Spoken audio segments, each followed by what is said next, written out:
computational, like finding out the mode of actions of these withanolites. So we used computational tools, and meanwhile, while going through the way, we realized that there are still odds against us, like Dr. Shastri mentioned. Like people started like, what is your experimental validation? So we collaborate with people, and they validated our binding modes. So I'll just skip this experimental work. We primarily overexpress this squalene synthase gene, which is the key enzyme of the biosynthetic pathway of ethanolites, and we finally got the high expression of this squalene synthase activity, and we could find out that in the transformed cells there was high production of withanolide and methamphetamine, which are key components which have anti-cancer as well as neuroprotective properties. This was the main work of my PhD thesis. Like there have been reports, the therapeutic effects of all these components have been well reported. So the second column is for that. And then the third column, which was totally empty before my work. So we try to fill it up, and we find out all the binding mechanisms and mode of actions of these medicinal components. NF-kappa B pathway, this is involved in cancer. So NF-kappa B, this remains bound to inhibitor of kappa B, that is high kappa B, and they remain in this passive form. However, there is another regulation of IKK enzyme, that is I-kappa B kinase. So this phosphorylates I-kappa B, and here is the regulation. It is made up of 3 subunits. So we could find out that with methamphetamine it is able to indeed block this IKK enzyme formation, and thus if this is not there, then NF-kappa B is not released, it doesn't translocate to the nucleus, and it doesn't bind to the target gene. So it acts as an anti-cancer molecule. Then we worked on this protein mortallin, and mortallin is a protein which binds to p53. And then we can find out that vithanol, which is another component of vitapirine, it binds to mortallin, and then the p53 gets released, which is acts as a tumor suppressor protein. And then we do wet lab validations for that, and we could find out that within the presence of ethanol, the p53 in complex with mortallin, the amount of it is less. And these are the immunostaining and Western blotting results. The downstream effector of p21 is also formed in the presence of ethanol. That means p53 is active in that sense. These are some of the publications, and these are all some of the awards which I got. And I also presented in the major conferences of International Conference of Bioinformatics and Asia Pacific Bioinformatics Conference, also the Keystone Symposiums. Thank you. I was in biochemistry from Gulbarga University, and then advanced diploma in bioinformatics from Pune University. I started as a project DRF with Professor Polaskar. I was indeed very fortunate to work with one of the pioneers in bioinformatics in India. So the first project I worked on was the development of a synthetic peptide vaccine against Japanese encephalitis virus. So this was in collaboration with National Institute of Virology in Pune. My component was to predict the epitopes in this particular virus. Apart from the prediction of the epitopes in the sequence, we also had to model it. So this is just a pictorial of the same thing. At the same time, I was also involved in the development of a database called Virgin, which contains all the information about the viral genomes. Okay, the methods like maximum likelihood and parsimony are quite compute intensive. So this work got published in Nucleic Acid Research. Therein I continued as SRF at the same department, wherein I was involved with another project called the prediction of 3D structures of enzymes. It was a metabolic pathway engineering project that we had. So basically I was involved in reconstruction of metabolic pathways of a lot of microbes, and to look at the 3D structures and the variations in their active sites. Side by side, I was also involved in a small project on comparing the metabolomes of the host vector and the parasite in case of malaria. And I was involved in a project with Serum Institute, wherein we were trying to analyze the HN protein of mumps viruses. So both these works got published in Virology, BMC Bioinformatics, the bioinformatics groups under Dr. Rajendra Joshi, wherein we are basically, now it's an entirely different gear altogether. So it was more into software development and to explain how bioinformatics is a killer application for HPC, high performance computing. So I'm basically involved in projects called a workflows development environment. Okay, it's called Anvaya, wherein what we generally do is biologists generally tend to shy away from Linux-based applications. So this is a workflow environment wherein you can drag and drop tools. The parsers are set at the back end. They take care of all the format conversions. Okay, so there are 13 predefined workflows in Anvaya. This work has again been published recently in Journal of Bioinformatics and Computational Biology. It also includes the next generation sequencing analysis pipelines in this. The other project is Genopipe, which is actually, we generally tend to see that the researchers, wherever there's an organism gets sequenced, they tend to use the pipelines that they are comfortable with, a set of tools.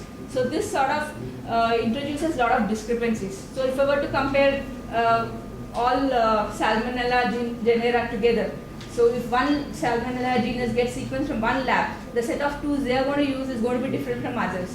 Okay, so yeah. Apart from that, we also try to look at the comparative genomics of the cell envelope components of 21 different mycobacteria. Like mycobacteria as a genera, it has a lot of pathogenic as well as non-pathogenic strains. We try to understand what are the variations in the cell wall component level. So most of this work has got published. The Mycobacterium leprae, as you all know, is a very slow-growing organism. It's not very easy to carry out experiments on leprae. So Professor John Joey McFadden at University of Surrey has actually built a genome-scale network model for Mycobacterium tuberculosis. So using this as a template, we're trying to model on the network of Mycobacterium leprae. And the very latest project that we just got the data a couple of days back is the breast cancer transcriptome that is in collaboration with Tata Memorial Hospital in Mumbai. They are trying to understand what is the therapeutic effect of progesterone using the RNA-seq transcriptomics data. So this project is just currently underway. Good journals like nucleic acids research. That's really a wow thing, for everyone. So, in fact, there are 3 MDs among us, and more prolific to that. We have 2 biologists whom we call themselves as bioinformaticists rather. I'd like to call upon Selvaraj Chandra Bose, Hima Kumari and Anil Kumar please onto the forefront of this dais to receive a special mention once. May I call upon Dr. Parveen Jahan please and to give away a prize to give away this certificate to Selvaraj.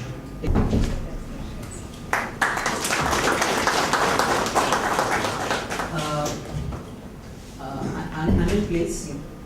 Anil Kumar please. Thank you very much.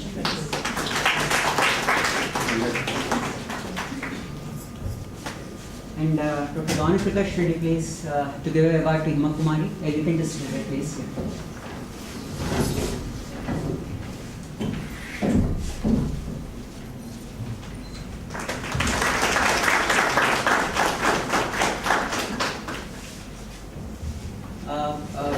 We also have their presentations, but perhaps if we can give it a miss, Selva, Anil, and Hima, if you can excuse us, okay, please. But you can get to network with them here, please. During a good cup of tea and. Informatics, it's a problem area for us, but really it has been that the importance of bioinformatics has been, and all the students nowadays they have to really. Understand, and they should get into this area, especially the researchers. Now, when it comes to the analysis part, they really try to run away over here and there, and then go and try to get the information. So, if they get into this type, I really congratulate Bioclues for giving the opportunity for such students to approach them and get the things done and then learn. Okay. I really congratulate Bioclues for organizing this and then having them all this. Thank you so much. All of you at this function, and I wish Bioclues to grow from strength to strength. I hope that by 2020 they not only achieve whatever they have written that they would like to do, but much more even than that, with the kind of enthusiasm that I see in the few youngsters Now to the students, I will just say a couple of areas that may be of interest to you people to think about. Of course, cancer genomics is one hot field where bioinformatics can help a lot in prediction. You can predict the population at risk and then see that they are protected or the disease is somehow delayed or modified by knowing their genomics. Already for breast cancer and certain other cancers, we know very well that certain type of genotypes are more at risk. Then we have a very exciting field in pharmacogenomics. It's a very important field where we can have a personal drug design or personalized medicine, because now we say that no one size fits all and we need to have a personalized approach to treating diseases, because no one responds in the same manner to treatment. The other area which is very important, of course, is in drug metabolism, again related to the pharmacogenomics, where different type of phenotypes express different levels of the detoxification enzymes or the toxification enzymes, and that determines the outcome. Then we have another new area, the nutrient-drug interactions, where the nutrition disorders also have a genetic basis, because I'll just give a small example of the fluorosis in Nalgonda. Many people live in the same area, many people drink the same water, the same household, but everybody doesn't develop the disease. So there is some kind of genomics involved. So this is a very good and hot area. For example, within our own district, we can just see what kind of genomics are there. I feel there is something to do with the keep of working, because food allergies are very difficult to predict. And we just don't know until the person comes up with a reaction. And we need to differentiate the food allergy responses from the food intolerances. I have a little bit of interest in bioinformatics myself, because I work in food safety and with microbes which cause food-borne diseases or illnesses. So we established a database, and from then onwards, we would like to see what kind of organisms may emerge. We now know that with climatic changes and also with transnational transport of livestock and food materials between the nations, with the liberalization of the trade and other things, and also with the pressure of the SPS and GBT guidelines that one has to adhere to, we have signed the WTO treaty. So we need to predict the type of organisms or the emerging pathogens that may occur in our country and affect our population. So here again, bioinformatics can help, and we developed some PCR-based methods in order to detect the pathogens, not only the conventional but also the emerging pathogens, and now we are trying to use bioinformatics too. We have a small cell at NIN for bioinformatics, and we are also doing. So these are some of the new areas that the students can work on, they may like to work. So as a small boy, I know he used to come sometime, very rarely, to that room where his father used to have a tissue culture laboratory. So I'm very happy to see him also today. Thank you very much. Before she's our DBT fellow, to give away a small memento to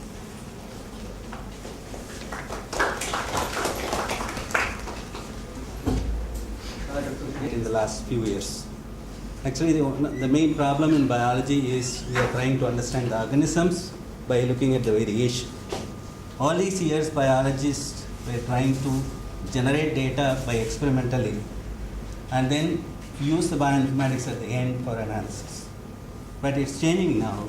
So data generation is no more a problem, because data is going to be available, and in another 10 years' time, maximum another 10 years' time, everyone's genome will be available. Every plant species genome will be available. So that means data generation is not going to be the problem, but data analysis is going to be the problem, major problem. So no biologist can escape this. So you don't plan your experiment and then finally take some bioinformatics persons to help to do the research, complete the research. But for planning itself, because you have the data already available in the form of genome and proteome or transcriptome, you are going to look at the variation there and then confirm it experimentally what you are predicting there. That is what going to be the biology research in the coming years. So everyone who wants to be in biology have to learn the fundamentals of bioinformatics. I'm not asking you to learn straight away the the advanced bioinformatics like drug design or other things. The basic concepts of bioinformatics have to be there, and those who are in the teaching community have to change the syllabus in such a way. Every biology course has a bioinformatics paper at least to introduce, so that they teach the students basics. So this is what I tell every time.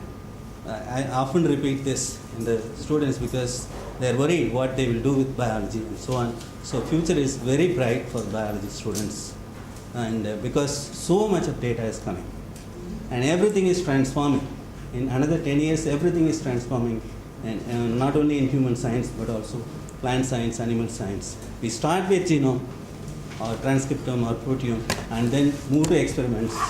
So experiments will come at the end, and bioinformatic analysis will come at the beginning. So it's reversing.